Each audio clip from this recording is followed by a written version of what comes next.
নমস্কাৰ বন্ধুসকল, মই হিৰেন। আজি এই ভিডিঅ'ৰ উদ্দেশ্য হৈছে আপুনি আপোনাৰ জীৱনৰ পৰা শনি দোষৰ পৰা মুক্তি পাবলৈ আপুনি কেনেধৰণৰ নিয়ম পালন কৰিব লাগিব আৰু ইয়াৰ সঠিক সময় কেতিয়া।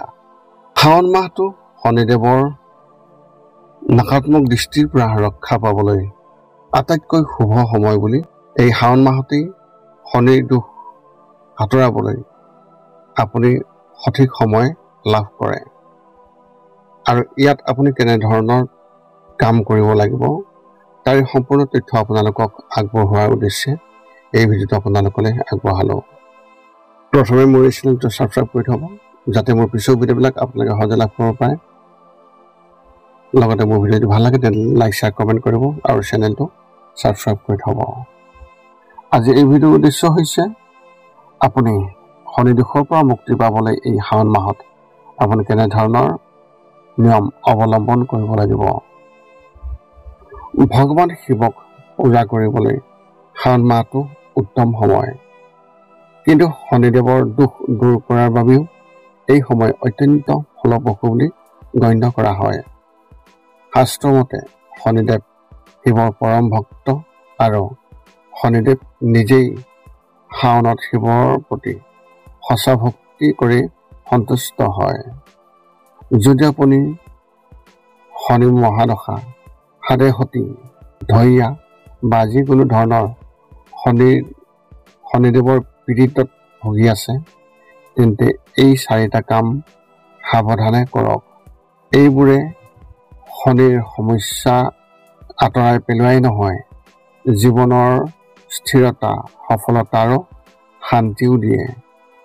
এতিয়া আপুনি জানি লওক সেইকেইটা কেনেধৰণৰ নিয়ম তাৰে তথ্য। ভগৱান শিৱৰ জলাভিষেকক আৰু ৰুদ্ৰাভিষেকক শাওণ মাহত অতি শুভ বুলি গণ্য কৰা হয়। শিৱলিংগত কলা তিল, গংগাৰ পানী, বেলপাত, গাখীৰ, মৌ আৰু বিশুদ্ধ পানী আগবঢ়াব লাগে। এই কাৰ্যই কেৱল মানসিক শান্তি দিয়াই নহয়, শনি গ্ৰহৰ সৈতে জড়িত সকলো ধৰণৰ বাধাও দূৰ কৰে। সোমবাৰে শিৱ মন্দিৰত গৈ ভক্তিৰে ৰুদ্ৰাভিষেক কৰক আৰু ওম নমঃ শিৱায় এই মন্ত্ৰ জপ কৰক। শনিদেৱৰ কষ্ট কমাবলৈ আৰম্ভ কৰিব। শনিদেৱৰ বীজ মন্ত্ৰ আপুনি জপ কৰিব। শনিবাৰে বিশেষকৈ শাওণৰ শনিবাৰে শনিদেৱৰ বীজ মন্ত্ৰ জপ কৰাটো অতি লাভজনক। ওম শম শনিশ্বৰায় নমঃ বা ওম ক্লীম ক্ৰম ক্ৰম স্বাহ শনিশ্বৰায় নমঃ এই মন্ত্ৰ 108 বাৰ জপ কৰক। ইয়াৰ ফলত শনিদেৱৰ অশুভ প্ৰভাৱ কম হোৱাই নহয়, আত্মশক্তি, সংযম, আত্মবিশ্বাসো লাভ হ'ব।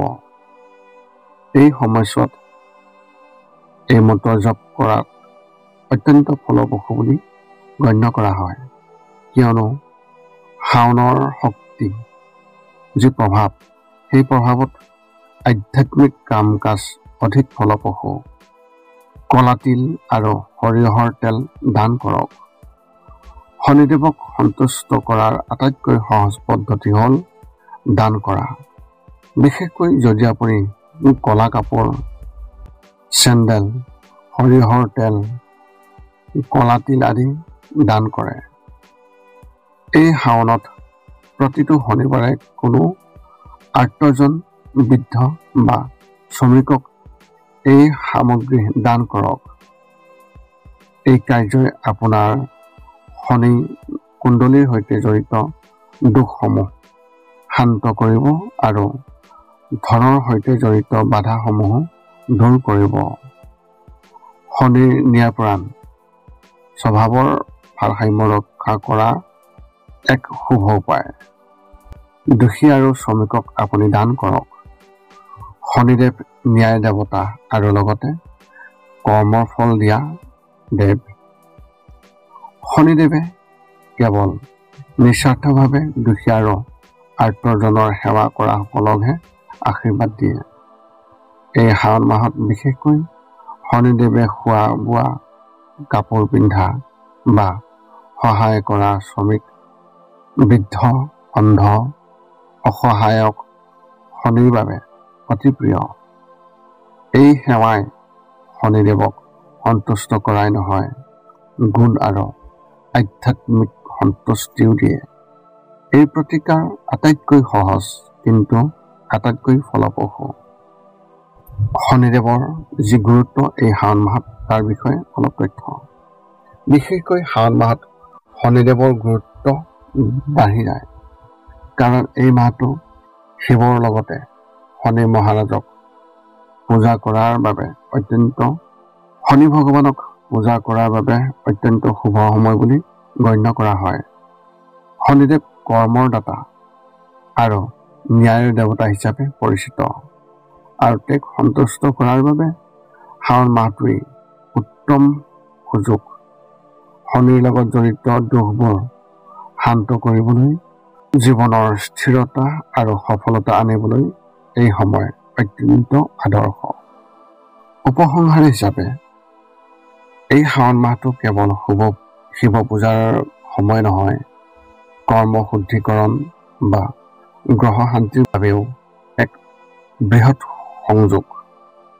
যদি আপুনি শনিৰ প্ৰভাৱত ভুগি আছে বা জীৱনত সঘনাই বাধাৰ সন্মুখীন হৈ আছে, তেন্তে এই 4টা কাম ভক্তি আৰু নিয়মিতভাৱে কৰক।